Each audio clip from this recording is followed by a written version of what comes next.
estamos trabalhando uma playlist com fundamentos cabalísticos, fazendo uso do livro O Caminho de Deus, Derech Hashem, de Rabbi Moshe Chaim Luzzatto. Caso você não tenha visto desde o início da playlist, é necessário que você acesse esse conteúdo desde o primeiro vídeo, para obter maior compreensão sobre o assunto. Segue outra observação extremamente importante para essa playlist: retenha o que é bom. Para um discípulo de Yeshua, tudo tem que passar pelo crivo da Bíblia, pois tudo aquilo que é bíblico é 100% judaico, mas nem tudo que é judaico é bíblico. Nos mantenhamos então sempre na instrução apostólica, que tem como base a Torá, os profetas, os demais escritos do Tanar, pois essa é a base que Mashiach Yeshua enfatizou e, portanto, os apóstolos. Teremos também notas adicionadas ao conteúdo e as mesmas estarão na descrição do vídeo, bem como um link como sugestão para o estudo de tais referências. O Caminho de Deus, parte 1, Fundamentos, capítulo 2, a finalidade da criação. Tópico 1. A finalidade de Deus na criação foi dar o seu bem para os outros, conforme nota de número 12, onde temos as seguintes referências: Emunot Vedeiot 1, Or Hashem 2, de Hasdai Crescas, Sefer Yashar 1, Pardes Rimonim 2, verso 6, Etz Chaim Shar Hakelalim 1, e o autor discute este ponto em várias de suas outras obras, vide especialmente Kalach Pitrei Chochma, Daat Tevunot em Yalkut Yediot Haemet 2, de Tel Aviv, 1965, página 4. Epitrei Chochma Vadaat. Somente Deus é a verdadeira perfeição, livre de toda deficiência. E não há perfeição comparável a Ele. Portanto, qualquer perfeição imaginável, com exceção da perfeição de Deus, não é verdadeira perfeição. Pode-se dizer que outras coisas têm perfeição, mas ela é sempre relativa a alguma coisa menos perfeita. No entanto, a perfeição absoluta é somente a perfeição de Deus. Como Deus desejava conferir o bem, um bem parcial não iria ser suficiente. O bem que Ele concedesse teria de ser o bem supremo que sua obra pudesse receber, pois somente Deus é o único bem verdadeiro e, portanto, o seu desejo de beneficiar não ficaria satisfeito até que pudesse dar esse próprio bem, ou seja, o verdadeiro bem perfeito que existe em sua essência intrínseca. Isso também é verdade em outro sentido. O bem verdadeiro existe somente em Deus. Assim, sua sabedoria decretou que a natureza de sua verdadeira caridade consistisse em dar às coisas criadas a oportunidade de unir-se a Ele na maior medida possível para elas. Portanto, apesar de as coisas criadas não poderem emular a perfeição de Deus por si próprias, o fato de poderem estar unidas a Ele lhes permite compartilhar essa perfeição, já que elas podem ser consideradas como parte da perfeição de Deus em consequência de seu vínculo com Ele. Assim, elas podem derivar o máximo de prazer desse verdadeiro bem, até o grau máximo das suas possibilidades, conforme a nota 13 em Mesilat Yesharim 1, vide também Terrilim, Salmos 34, verso 9, 73, verso 28, Berahot 17a, Yateshuvah 8, verso 2 e Kuzari 1, verso 109. Então, a finalidade de tudo que foi criado foi dar existência a uma criatura que pudesse obter prazer a partir do bem próprio de Deus, de uma maneira que lhe fosse possível. Tópico 2. No entanto, a sabedoria de Deus determinou que, para que esse bem seja perfeito, aquele que o desfrutar deverá ser o seu dono. Deverá ser alguém que ganhou esse bem para si mesmo, não alguém vinculado a ele de forma acidental ou sem motivo, conforme a nota 14, onde o autor examina isto em vários lugares. Vide Daat Tevunot, página 8, Pitrei Chochma Vodaat e Bidknat Hashem Tsevaot, página 5, Kalach Pitrei Chochma 4, com base em Yerushalmi Orla 1, verso 3 ou 6a. Vide também Emunot Vedeiot, introdução ao capítulo 3, Zohar 2, verso 16b, Pardes Rimonim 25, verso 3, e Likutei Torah Hari Razino, edição Ashlag, Jerusalém de 5730, página 283. De certo modo, pode-se dizer que isto seja parcialmente similar à perfeição própria de Deus, pelo menos na medida do possível. Deus é perfeito por causa de sua natureza intrínseca, e isto tem um motivo. Sua verdadeira essência torna a perfeição imperativa e exclui todas as falhas. Porém, nenhum outro ser pode ter uma qualidade assim, cuja natureza essencial exige a sua perfeição e elimine todas as deficiências. Visando parecer-se com Deus até certo ponto, é necessário pelo menos que essa criatura atinja a perfeição que sua essência não requer, e que evite as deficiências que sua natureza não exclui. Assim Deus organizou e determinou a criação de conceitos tanto de perfeição quanto de deficiência, bem como uma criatura com acesso igual a ambas as qualidades. Então essa criatura receberia os meios para alcançar a perfeição e evitar a deficiência. Tendo realizado isso, dizia-se que a criatura teria conseguido parecer-se com o Criador na medida do possível. Consequentemente, então, ela é digna de ser atraída para a proximidade a Ele e derivar prazer de sua bondade. Agora vamos para o tópico de número 3. Ao atingir a perfeição, esta criatura está preparada para vir a ser atraída para próximo de seu Criador, por força de sua semelhança a Ele. No entanto, além disso, exatamente através de sua conquista da perfeição, ela está se aproximando dele continuamente, até que, em última instância, sua aquisição de perfeição e sua ligação em termos de proximidade a Ele sejam ambos uma só condição. A razão disto é que a essência de Deus é a verdadeira perfeição. Logo, toda a perfeição deve ser associada a Ele, como um ramo que está ligado à sua raiz. Portanto, mesmo que a raiz da perfeição não possa ser atingida, toda a perfeição verdadeira será finalmente derivada e transmitida a partir dessa raiz. Para compreender isto, é preciso perceber que a verdadeira perfeição é a essência de Deus. Toda falha é apenas a ausência do seu bem e a ocultação de sua presença. Então a proximidade de Deus e a iluminação da sua presença constituem a raiz e a causa de toda a perfeição que existe. Por outro lado, a ocultação de sua presença é a raiz e causa de toda falha, sendo que o grau de deficiência depende do grau dessa ocultação.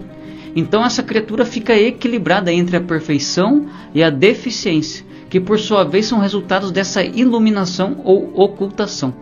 Ao captar elementos da perfeição e fazer deles suas conquistas interiores, essa pessoa está na realidade captando a Ele, a Deus, a Hashem, bendito seja o seu nome, pois Ele é sua raiz e fonte. Quanto maior for o número de elementos de perfeição por ela obtidos, maior será sua compreensão e elo com Hashem. Finalmente, ao alcançar a meta de obtenção da perfeição, ela está atingindo a meta de uma compreensão e um vínculo de perfeição com Ele, tornando-se unida a Ele, obtendo da sua bondade tanto o prazer quanto a perfeição, enquanto ela mesma permanece dona de seu próprio bem e perfeição. Tópico 4. Para que tudo isso seja possível, diversos conceitos diferentes de perfeição e deficiência precisam existir. Assim, essa criatura tem que ser situada num meio ambiente onde possa ter acesso a todos eles e, portanto, a capacidade de atingir a perfeição e evitar a deficiência. Para que a finalidade desejada seja alcançada com sucesso, deve haver meios através dos quais essa criatura possa alcançar a perfeição. Isto, por sua vez, exigirá que a criação contenha muitos elementos diferentes interligados por inúmeras relações. A criatura destinada a esta importante condição, ou seja, um elo de proximidade com Hashem, é tida como o elemento principal de toda a criação. Tudo mais na existência é apenas uma ajuda em algum aspecto ou relação na direção dessa meta, para que ela seja bem sucedida e isso se torne uma realidade. Logo, tudo isso é considerado secundário a essa criatura primária. E no tópico de número 5 temos que essa criatura primária essencial é o homem, conforme a nota 15, onde temos as seguintes referências: Kohelet Rabbah 7, verso 13, Sanhedrin 37a, Zohar 134b, Emunot Vedeiot na introdução ao capítulo 4 e Ikarim 1, verso 11. No entanto, Rambam, Maimônides, aparentemente discorda disto em Moreh Nevuchim 3, verso 13.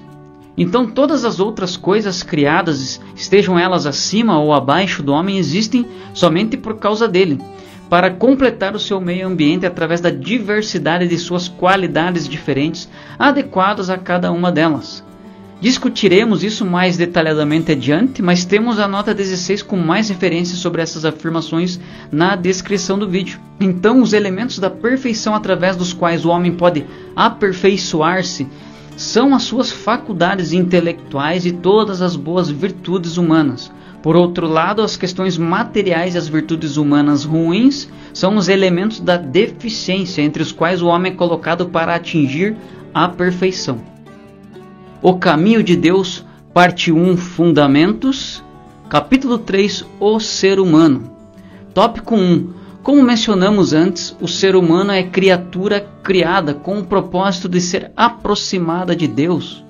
Ele é colocado entre a perfeição e a deficiência, com o poder de alcançar a perfeição. No entanto, o homem precisa atingir esta perfeição através do seu próprio livre-arbítrio e desejo. Se ele fosse obrigado a escolher a perfeição, então, na realidade, ele não seria seu próprio dono, e a finalidade de Deus não seria cumprida.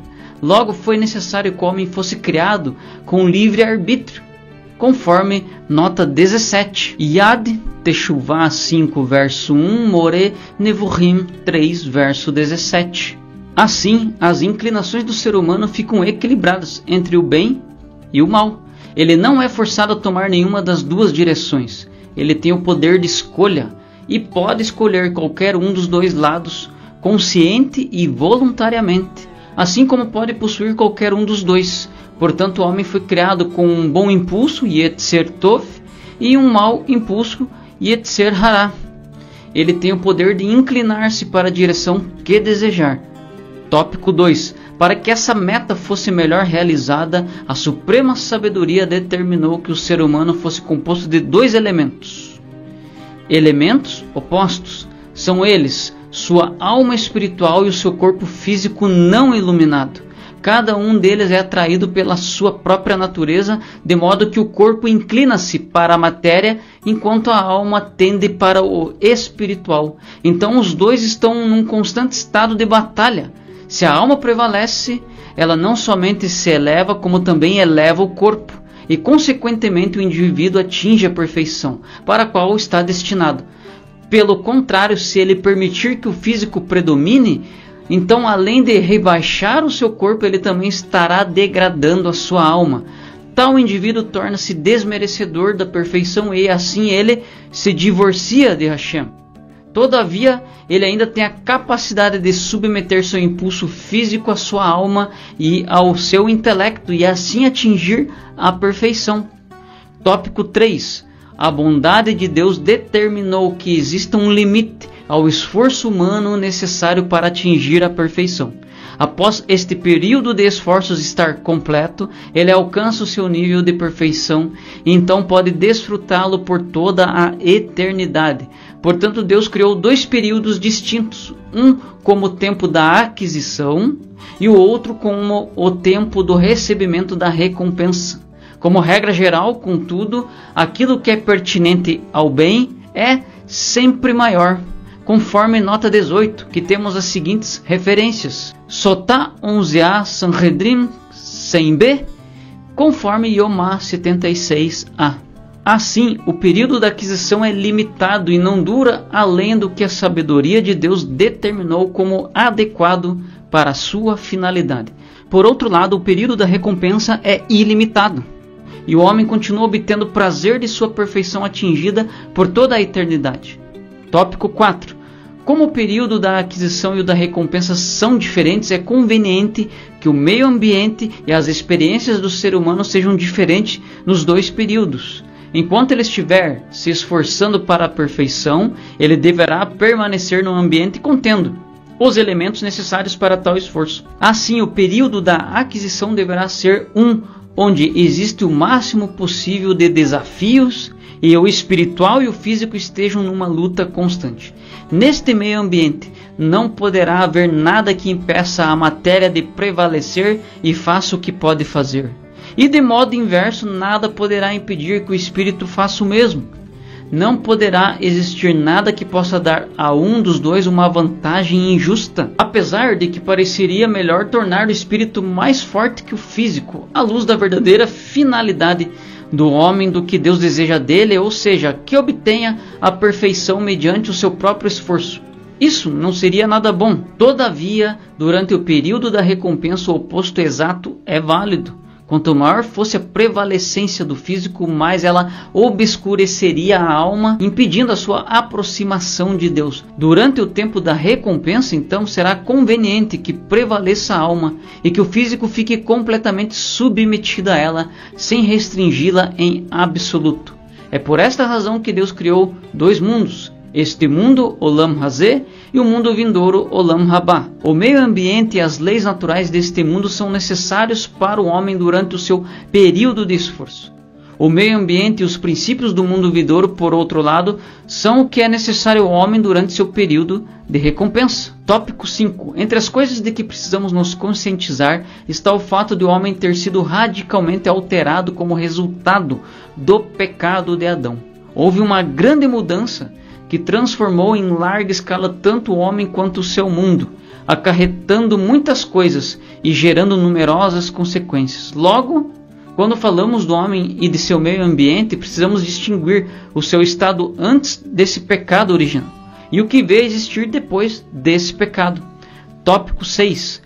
Quando Adão foi formado, estava precisamente no estado que mencionamos até agora, composto de dois opostos iguais, o corpo e a alma. Seu meio ambiente continha o bem e o mal, e ele estava equilibrado entre os dois para escolher qualquer um que quisesse. O mais conveniente teria sido que ele escolhesse o bem. Caso o tivesse feito, sua alma teria superado o seu corpo e o espiritual teria dominado o físico. Então ele teria atingido a perfeição imediatamente e ela teria permanecido com ele para sempre. Então vamos para o tópico de número 7. Normalmente estamos conscientes da existência da alma somente porque ela nos fornece vida e a capacidade de pensar.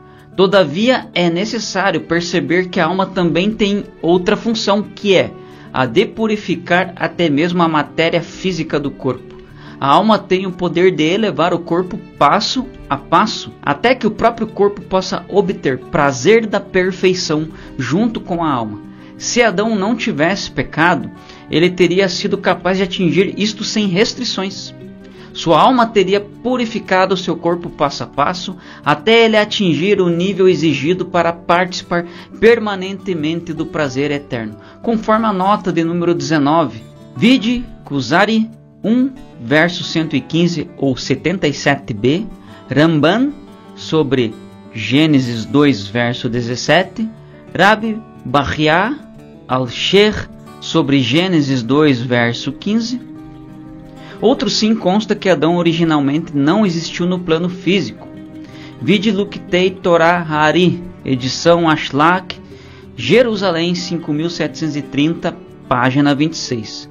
Etz Haim Sha'ar Man Umad 1, Tel Aviv 5720, página 227. Adir Bemaron, Benai Barak 5728, página 11a. Vide também Sha'ar Ma'amarei Hashbi, Jerusalém 5721, página 174 de Zohar 3, verso 83a.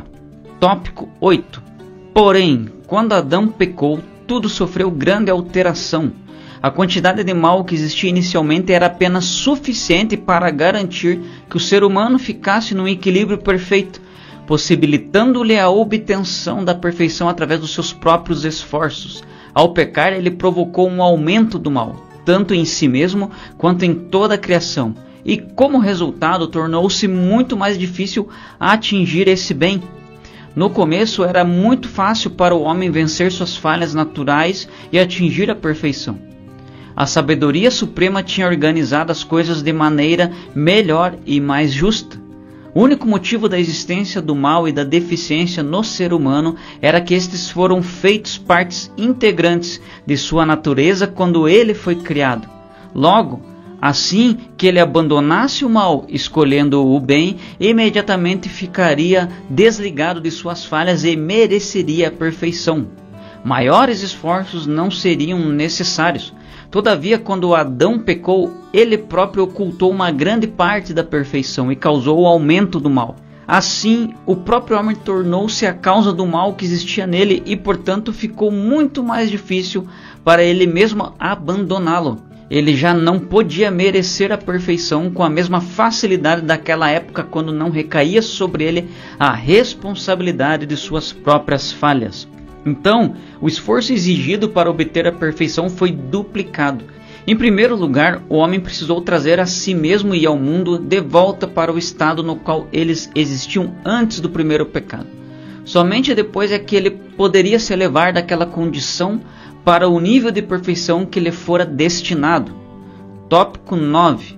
Outro sim, a justiça determinou que nem o homem e nem o mundo jamais poderiam atingir a perfeição enquanto estivessem ainda no seu estado de degeneração.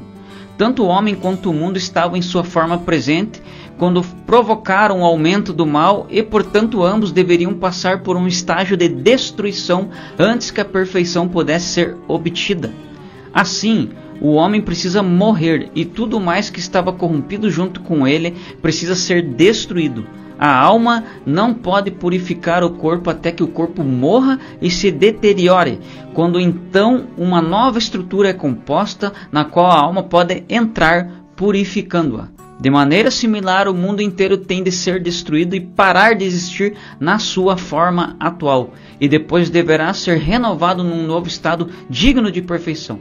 Então determinou-se que o homem deveria morrer e depois ser trazido de volta para a vida. E este é o conceito da ressurreição dos mortos, Tehias Hamesim.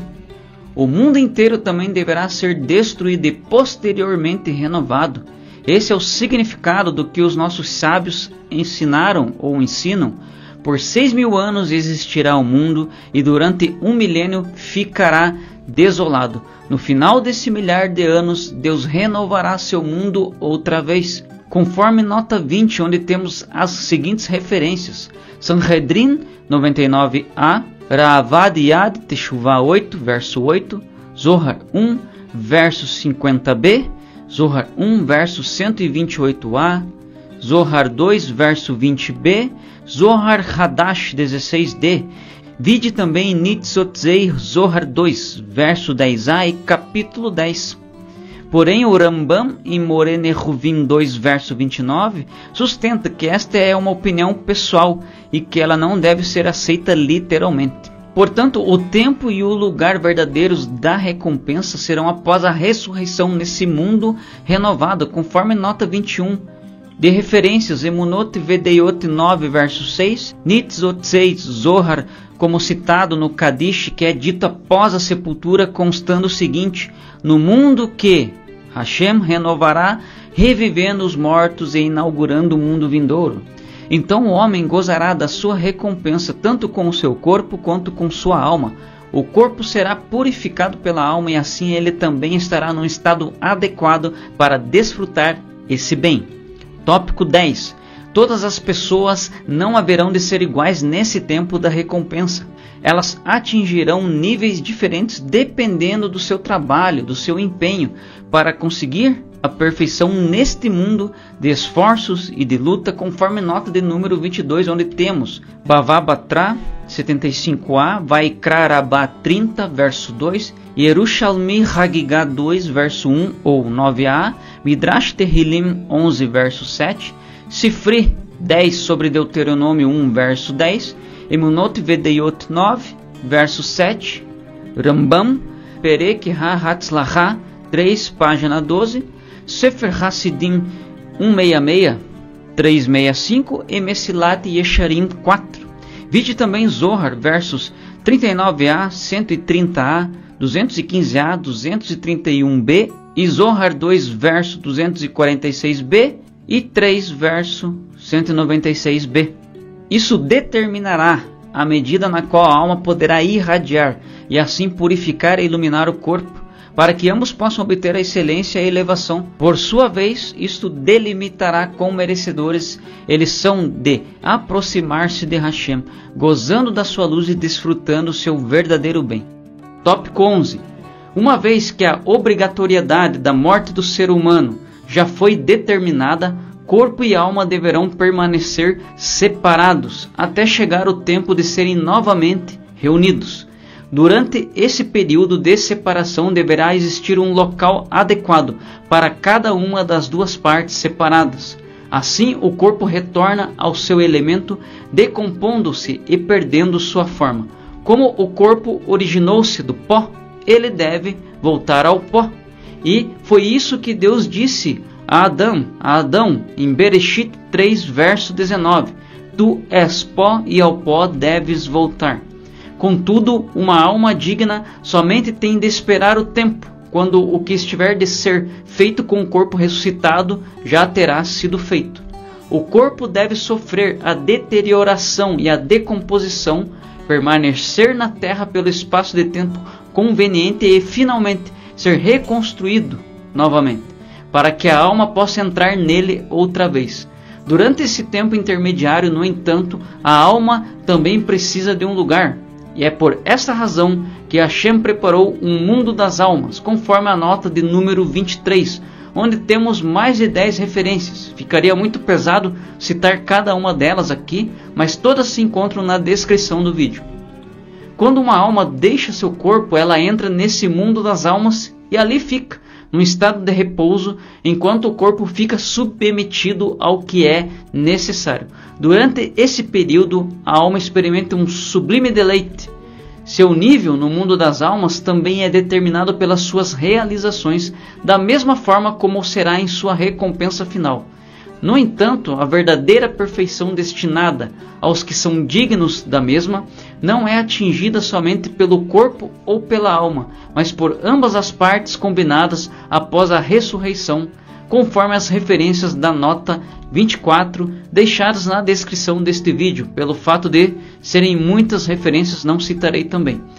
Tópico 12. Além de ser um lugar para que a alma aguarde a ressurreição, o mundo das almas proporciona mais um benefício à alma, assim como também eventualmente o benefício para o corpo ressuscitado.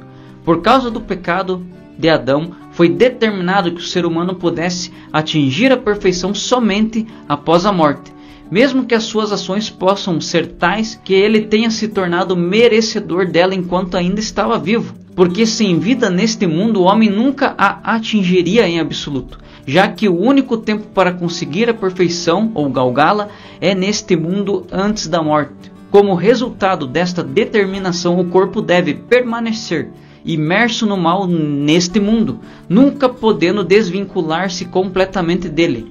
Assim, a alma, que está associada com o corpo, também fica obscurecida e sombria. Através das boas ações que a pessoa fez, a alma pode ter atingido perfeição e excelência, mas isso não pode ser expressado. A alma não pode brilhar com o esplendor adequado à sua excelência que ela realmente atinge, porque tudo permanece oculto na essência da alma até chegar o tempo disto ser revelado. Contudo, a alma não tem nenhuma culpa disso. É somente a natureza do corpo que impede a sua plena expressão. Porém, o corpo também sofre uma grande perda por causa disso, pois durante o espaço da vida física de um homem, não há tempo para que ele fique adequadamente purificado pela alma. Não obstante, a alma também perde. Durante o espaço da vida física humana, ela fica presa sem poder espalhar seu resplendor. Outro sim, ela não pode executar sua tarefa específica, que é a purificação do corpo. Se a alma pudesse realizar isto, ela também aperfeiçoaria a si mesma através dessa exata ação. Ao purificar o corpo, a alma se assemelharia ao seu Criador, fazendo o bem e concedendo perfeição a outro. E este fato em si elevaria a alma ainda mais. Outro sim, a alma foi criada com a exata finalidade de purificar o corpo. Então, ao fazê-lo, ela estaria cumprindo sua função. Isto, por sua vez, engrandeceria mais a alma, porque todas as coisas são aperfeiçoadas em se fazendo aquilo que Deus ordenou fazer em cada caso. Por outro lado, todas as entidades perdem perfeição, a menos que estejam cumprindo a sua finalidade e, consequentemente, a alma perde uma grande parte do seu poder durante o espaço de vida física de um homem. Todavia, quando a alma deixa o corpo e entra no mundo das almas, ela pode brilhar livremente, com o esplendor que lhe corresponde, como resultado das suas boas ações enquanto esteve vinculada ao corpo. Tanto através disso, quanto pelo que ela pode alcançar no mundo das almas, a alma tem a capacidade de recuperar o poder perdido enquanto esteve vinculada ao corpo. Isto, por sua vez, a torna mais qualificada para sua função derradeira após a ressurreição, ou seja, a purificação do corpo. Tópico 13. Mesmo antes de entrar no corpo e atingir a perfeição, através de suas ações, uma alma já possui alto grau de perfeição intrínseca. Essa perfeição intrínseca e esse brilho são tão grandes que ela deveria ser capaz de purificar o ser físico do homem, até o ponto em que ele já não fosse mais considerado como um ser humano mortal. Porém, a alma é contida pela determinação de Hashem. Seu poder é obstruído e o seu brilho fica reduzido, de modo que ela não pode fazer absolutamente nada para consegui-lo. Assim, a alma permanece aprisionada e restrita, na medida exigida pelo plano de Deus, podendo agir sobre o corpo apenas na medida permitida pela sabedoria divina. À medida que ela continuasse participando das boas ações, a alma deveria também ser capaz de espalhar-se e resplandecer, purificando o corpo, mas a mesma determinação a retém, impedindo seu livre funcionamento até que alcance o mundo das almas. No entanto, quando a alma for recombinada com o corpo após a ressurreição, ela já não ficará amarrada ou presa e poderá entrar no corpo com todo o seu brilho e vigor. Então o corpo experimentará uma grande iluminação e não terá de desenvolver-se gradativamente como uma criança hoje em dia. A alma surgirá imediatamente com seu brilho, purificando o corpo num grau muito intenso. Conforme as referências citadas na nota 25, Berahot 17a, conforme Zohar 2, verso 83a, Zohar 1, verso 135b, e Sha'ar Hagimul, página 309. Contudo, segundo Rabbi Moshe Chaim Luzzatto, isto não significa que o homem ressuscitado não será capaz de continuar a elevar-se. No preciso instante em que a alma entrar novamente no corpo, o indivíduo será elevado até um nível espiritual alto e o corpo experimentará sua iluminação inicial.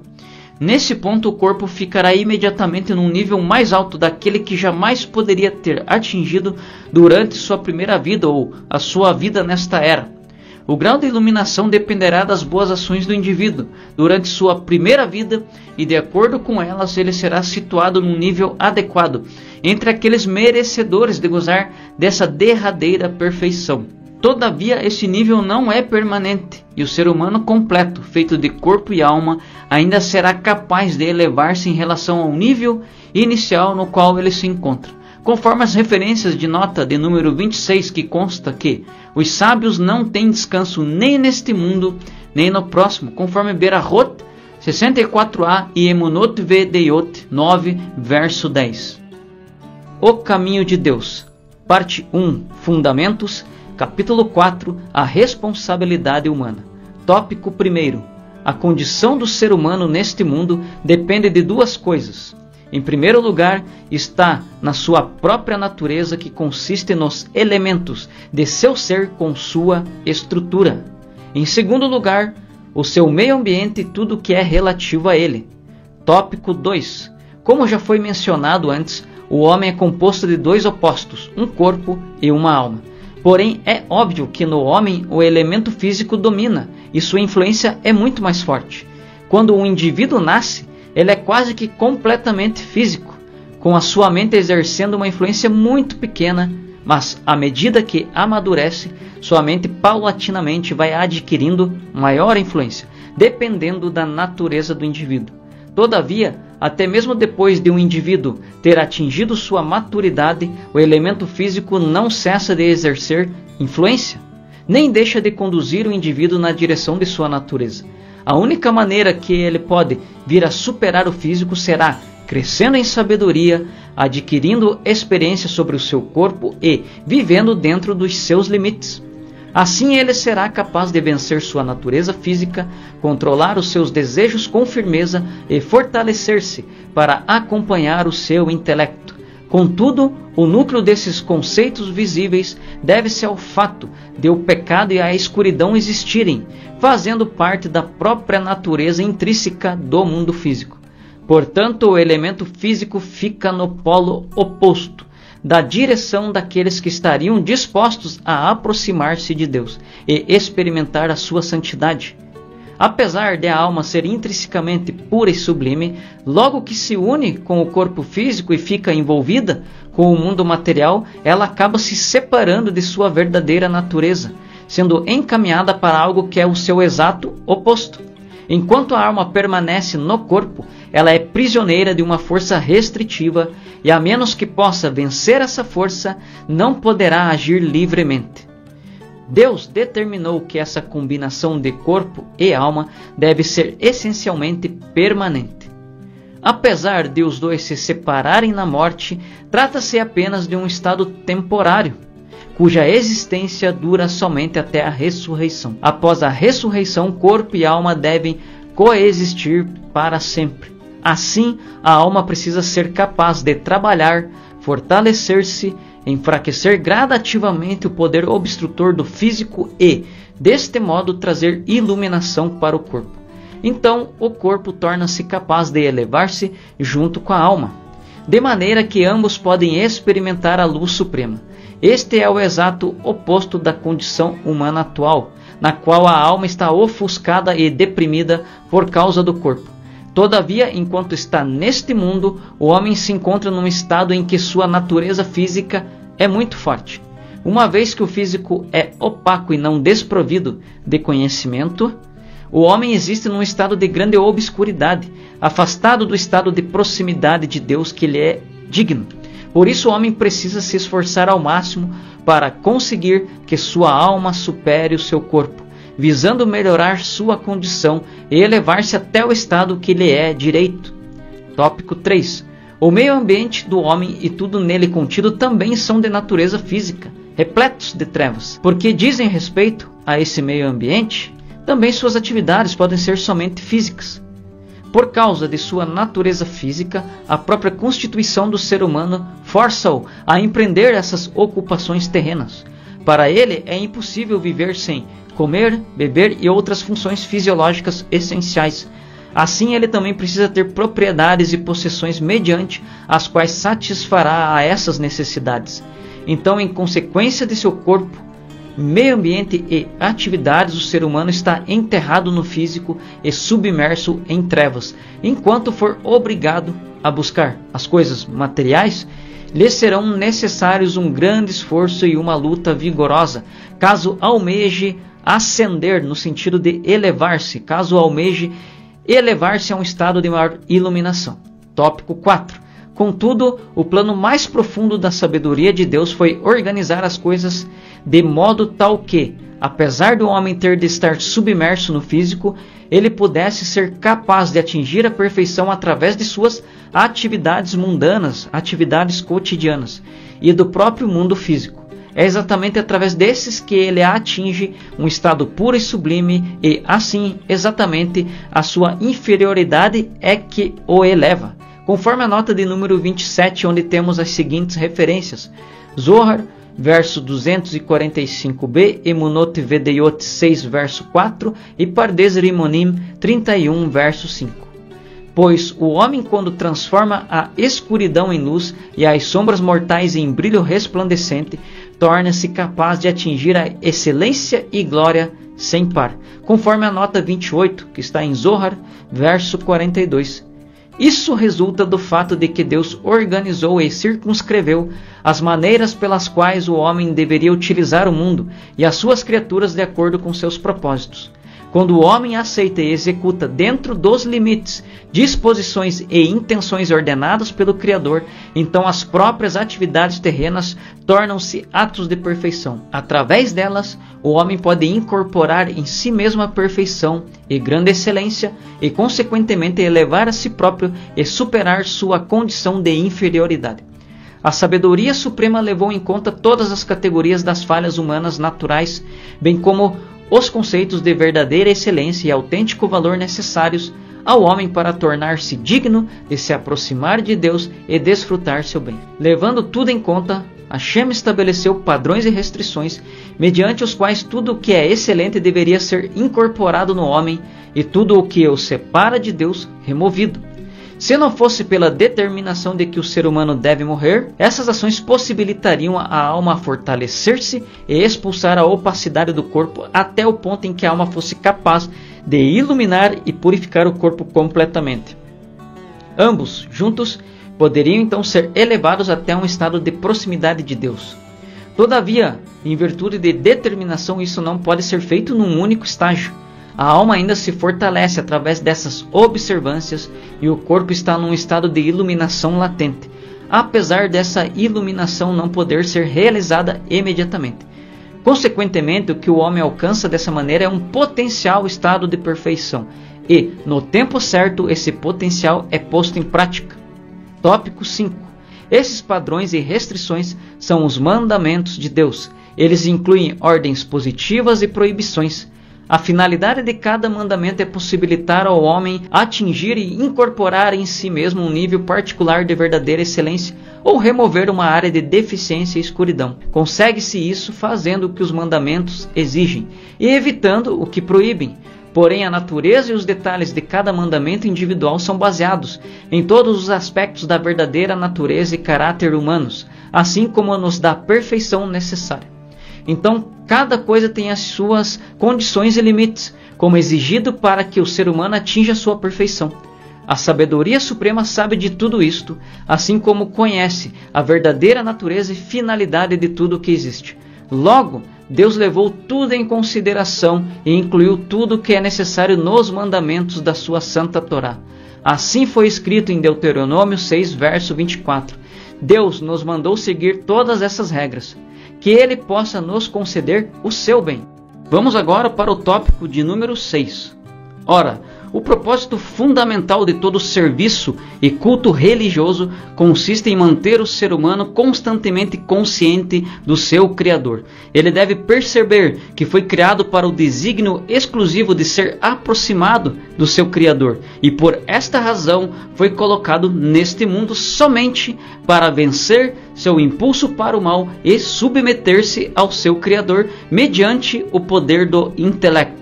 O homem precisa se opor ao seu desejo físico, às suas tendências, mas e dirigir todas as suas atividades para alcançar essa meta sem desviar-se dela. Tópico 7. Tudo que o homem deveria fazer pode ser dividido em duas categorias. Na primeira está o que ele faz como resultado de um mandamento. É um exemplo aqui. A segunda é o que é feito por necessidade. A primeira categoria inclui todos os mandamentos divinos. A segunda, por outro lado, compreende todas as coisas que o homem realiza ao fazer uso do mundo para satisfazer as suas necessidades. O objetivo dos mandamentos divinos já foi mencionado, isto é, que o homem deve obedecer às ordens de Deus e cumprir a sua vontade. Ao fazer isto, ele age de acordo com a vontade de Deus e de duas maneiras interrelacionadas. Em primeiro lugar, ele obedece à vontade de Deus, fazendo o que ele foi ordenado a fazer. No entanto, em segundo lugar, ele também aperfeiçoa a si mesmo até esse certo grau, relativo a esse determinado mandamento, que foi ali esse exemplo subjetivo. Ao agir assim, ele está se sujeitando completamente à vontade de Deus no que se refere aos mandamentos concernentes àquela pessoa, pois Deus deseja que o homem se aperfeiçoe e atinja a alegria do seu bem, ou seja, a alegria do bem de Hashem. Todavia, a utilização do mundo pelo homem para suas próprias necessidades também deveria circunscrever-se aos limites impostos pela vontade de Deus, não incluindo, portanto, nada proibido por Deus. Ela deveria ser motivada pela necessidade de manter sua saúde e preservar sua vida ao máximo, não para a mera satisfação dos seus impulsos físicos e desejos supérfluos. Além disso, a motivação de cada um para manter seu corpo deverá ser tal que a alma seja capaz de utilizá-la para servir ao seu Criador, superando os empecilhos da fraqueza e incapacidade do corpo. Conforme a nota de número 29, onde temos as referências em Shulchan Aruch, Orach Chaim 231, Berachot 63a, Avot de Rabi Natan 17, verso 7, Provérbios 3, verso 6, Avot 2, verso 12, Tosafot, Avodah Zarah 11a. Quando o ser humano utiliza o mundo desta maneira, isto em si torna-se um ato de perfeição e através dele pode-se atingir a mesma virtude que cumprindo os outros mandamentos. De fato, um dos mandamentos exige que mantenhamos o nosso corpo para que possamos com ele a servir a Deus e que obtenhamos a satisfação das nossas necessidades no nosso meio ambiente para alcançar este objetivo, conforme nota 30 em Berachot 32b, de Devarim, Deuteronômio 4, verso 9 e Deuteronômio 4, verso 15, Yad Rotsei Ar 11, verso 4, Shulchan Aruch, Roshen Mishpat 427, verso 5, Sefer HaChinuch 546, Eran Shavuot sobre Rif 10a de Malkin. Assim, elevamo-nos até mesmo executando esses tipos de atividades. O próprio mundo também eleva-se, uma vez que dessa maneira está ajudando o homem a servir a Deus. Tópico 8. Uma das coisas que cada um precisa fortalecer dentro de si mesmo é o seu amor e o seu temor a Deus. É preciso ter em consideração a inimaginável grandiosidade de Deus e a grande inferioridade do ser humano e humilhar-nos perante Deus, ficando receosos pela sua grandeza. Então ele deverá ansiar e desejar estar entre os seus servidores, os servidores de Deus, para exultar em seu louvor e ser exaltado pela sua grandiosidade, conforme referências da nota 31, em Yad Teshuvah 10, dos versos 1 ao 3. O amor e o temor a Deus são meios poderosos que aproximam um indivíduo de Deus. Eles iluminam as trevas físicas do homem, fazem com que sua alma brilhe com toda a sua intensidade e deste modo elevam-no passo a passo até ele atingir uma condição de proximidade de Deus. Tópico 9. Deus concedeu um meio específico que pode aproximar o homem de Deus mais do que qualquer outra coisa. Trata-se do estudo de sua Torá revelada, conforme nota 32 que cita a segunda seção deste capítulo de número 4, que é a próxima seção chamada o campo espiritual. Esse estudo faz isso de duas maneiras. Primeiro, através da leitura da Torá e segundo, mediante a sua compreensão. Em seu amor, Deus compôs um volume de palavras determinadas pela sua sabedoria, que nos foi concedido. Esta é a Torá e os trabalhos posteriores dos profetas, que formam a Bíblia hebraica tal como nós a conhecemos. Essas palavras têm a característica única de fazer com que seu leitor incorpore em si mesmo a mais alta excelência e a maior das perfeições. A única condição é que elas sejam lidas com santidade e pureza, dentro do correto objetivo de cumprir a vontade de Deus. De maneira similar, quando uma pessoa se esforça para entender essas obras, seja pelo seu próprio intelecto ou com o auxílio das explicações fornecidas nos comentários, ela pode atingir uma perfeição ainda maior proporcional ao seu esforço. Isto é ainda mais verdade quando se chega a uma compreensão dos segredos e mistérios contidos nestas obras, pois cada um desses conceitos que entendemos fixa e integra um certo grau dos níveis mais altos da excelência e da perfeição das nossas almas. Através então de todos esses atos, o ser humano não só obtém excelência e perfeição para si mesmo, como também eleva e aperfeiçoa todo o material da criação, conforme nota 33 em Vide Mesilat Yesharim 1 de Kohelet Rabbah sobre 7, verso 13. E isto é especialmente verdadeiro no caso do estudo da Torá. Tópico 10. Todo estado no qual um indivíduo existe, seja de trevas ou de iluminação, é o resultado da presença ou da ausência da luz de Deus. Quando algo é iluminado pela presença de Deus, sua pureza e perfeição aumentam, segundo o grau dessa iluminação. O inverso também acontece quando sua luz, a luz de Hashem, é ocultada. Deus não retém seu bem, e assim quando uma pessoa se aproxima de Deus, ela está constantemente iluminada por Ele. Somente quando o indivíduo não se coloca em condições de aproximação de Deus é que ele fica desprovido de sua luz. Essa carência, no entanto, é causada pelo receptor, não por Deus. A suprema sabedoria decretou que todo ato de observação dos mandamentos divinos deveria colocar o homem mais próximo de Deus, numa medida específica e determinada. Então, o indivíduo atinge um grau da luz divina correspondente ao seu grau de proximidade. E isto, por sua vez, provoca um grau de perfeição resultante dessa iluminação que se torna parte integrante dele. O inverso também é válido no que se refere ao pecado. Todo ato pecaminoso afasta o indivíduo de Deus na medida correspondente. Em consequência, ele é colocado num certo grau de ocultamento, longe da luz de Deus, o que por sua vez provoca o consequente encobrimento da presença de Deus. Em decorrência desse encobrimento, um certo grau de deficiência torna-se parte integrante desse indivíduo. Tópico 11. Portanto, vemos que o verdadeiro propósito dos mandamentos consiste em fazer com que nos voltemos para Deus, colocando-nos mais próximos dele, e assim sejamos iluminados pela sua presença. De maneira similar, evitar o pecado nos permite evitar assuntos que nos levariam para longe de Deus. É este o verdadeiro objetivo de todos os mandamentos, conforme nota 34, em que explica que os mandamentos foram dados somente para purificar o homem. Então temos muitas referências nessa nota aí de número 34 e você pode conferir todas elas na descrição do vídeo. Todavia, os detalhes particulares dos mandamentos possuem uma significação extremamente profunda em relação tanto aos detalhes do ser humano quanto da criação de um modo geral, conforme nota 35, onde examinaremos este assunto numa sessão em separado. O caminho de Deus. Parte 1. Fundamentos. Capítulo 5. O campo espiritual. Tópico 1. A criação, de modo geral, consiste de duas partes básicas, o físico e o espiritual. O físico é o que experimentamos com os nossos sentidos. Isto, por sua vez, é dividido em terrestre e celestial. O celestial inclui os corpos celestes, como as estrelas e os seus planetas.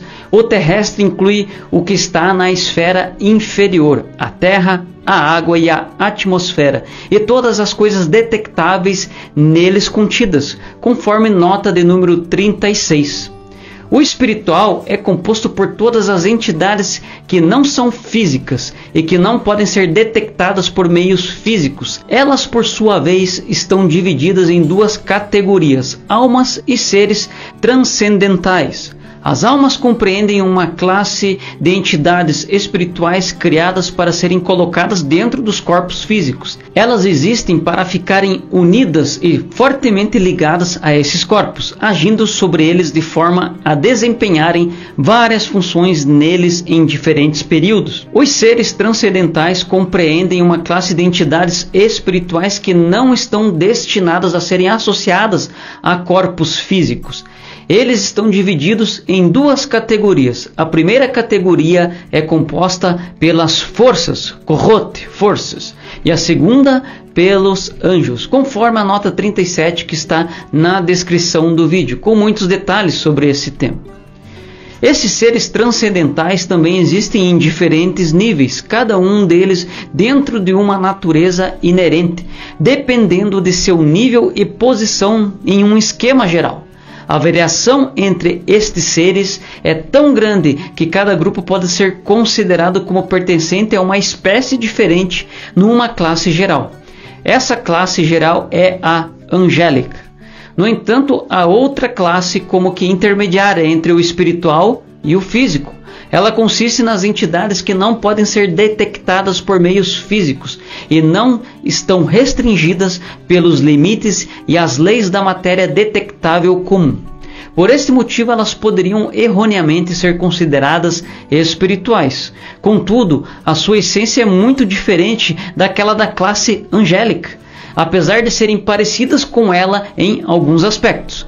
Essas entidades também possuem atributos específicos e limitações exclusivas, baseados em sua verdadeira natureza. Portanto, são considerados como uma classe separada, isto é, a dos Shedim, demônios.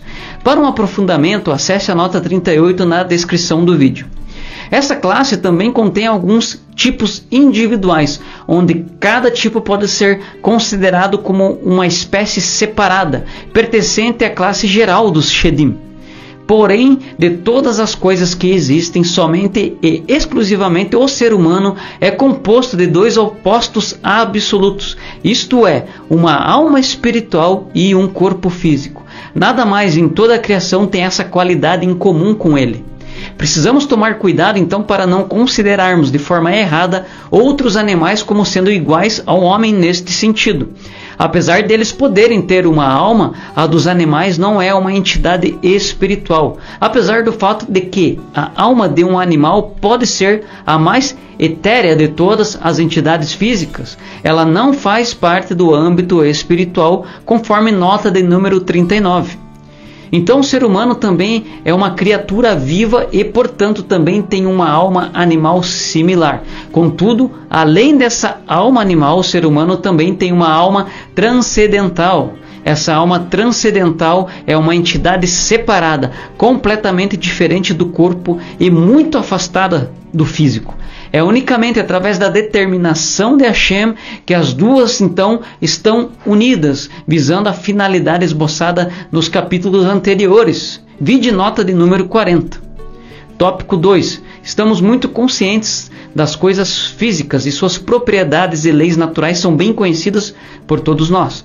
Por outro lado, os conceitos espirituais ficam fora do alcance da nossa experiência e, assim, não podem ser descritos de maneira adequada. Então, quando falamos de entidades e fenômenos espirituais, precisamos confiar completamente na tradição que nos foi legada. Um desses fundamentos é que tudo no mundo físico tem uma contrapartida entre as forças transcendentais. Toda entidade, todo processo no mundo físico está ligado a essas forças, seguindo um sistema determinado pela sabedoria de Deus.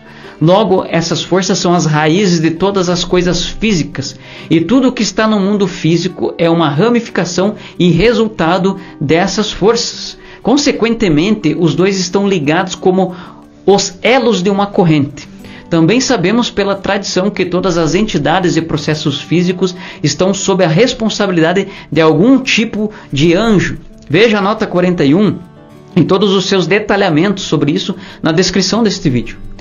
Então, esses anjos têm a responsabilidade de manter cada um deles, assim como introduzir as mudanças neles de acordo com a determinação de Hashem. Tópico 3. Assim, a existência principal, o estado verdadeiro do universo físico, emanam dessas forças maiores. Tudo o que existe no mundo físico é um resultado de algo que acontece entre essas forças. Isto é válido tanto para o que existia no princípio, quanto para o que vai acontecendo no decorrer dos tempos. Essas forças foram as primeiras coisas criadas e elas foram dispostas em diversos sistemas e situadas em diferentes esferas de ação.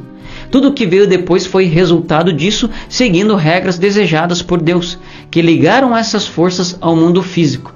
Tudo o que acontece no passado ou no presente, portanto, tem sua origem em processos existentes entre essas forças. A existência, o estado, a configuração e todas as outras qualidades existentes entre essas forças são resultados do que lhe é relevante em virtude de sua natureza essencial.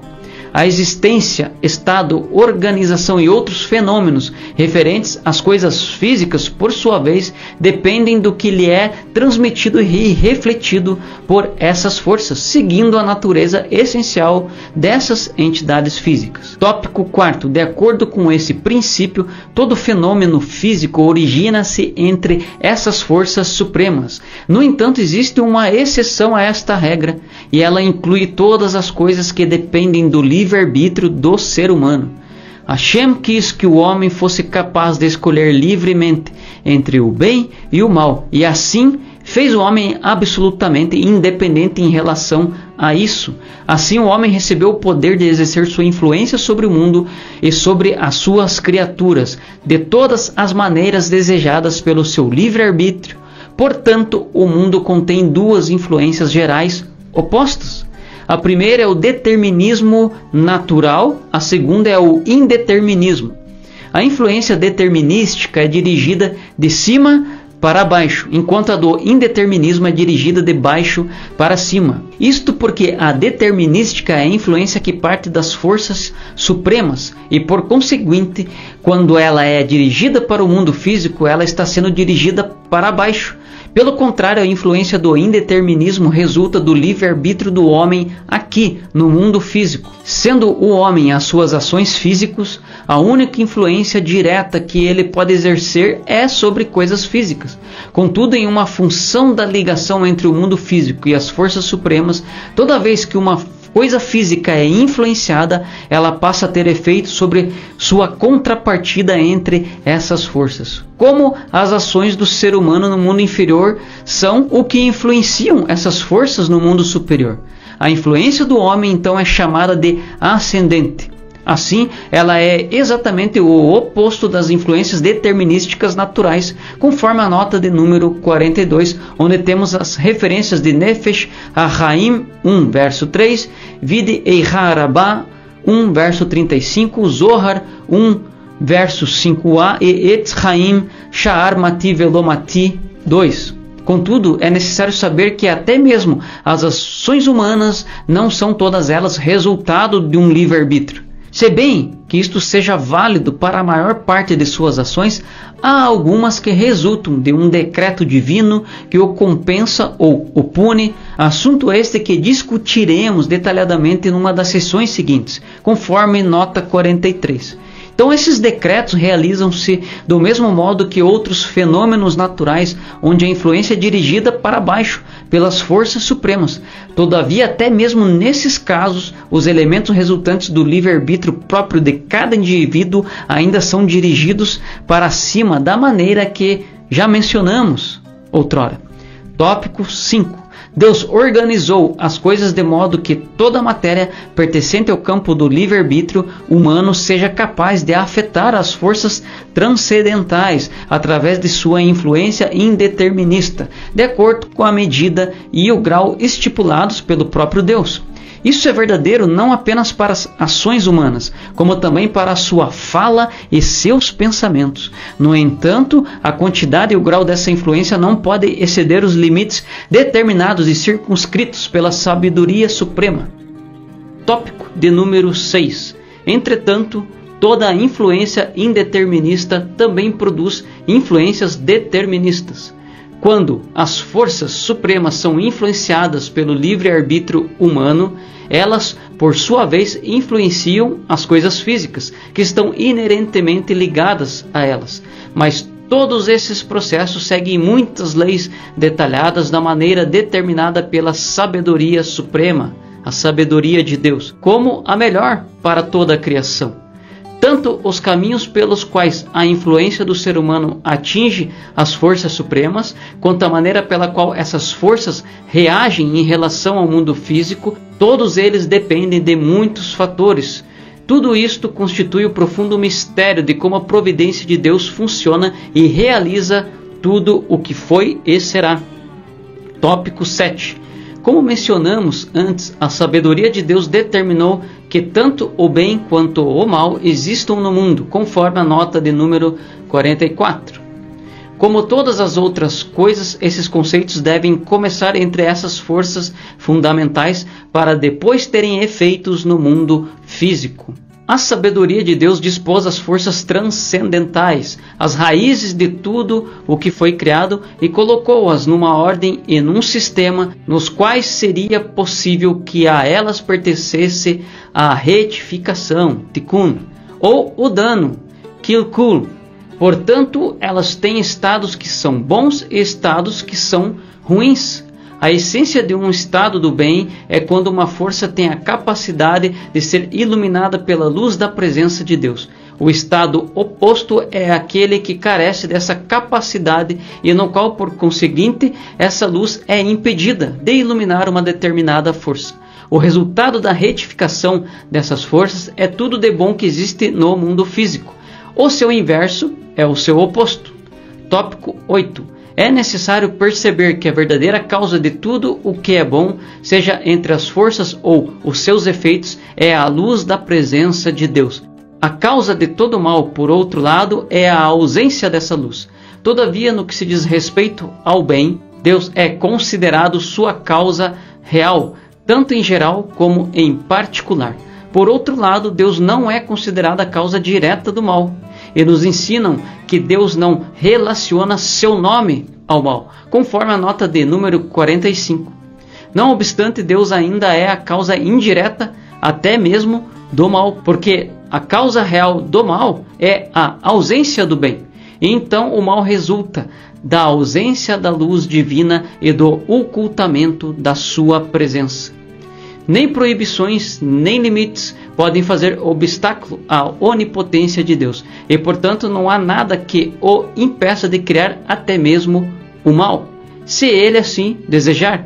A fim de que os diversos conceitos do mal existam, ele criou uma raiz e uma fonte especial.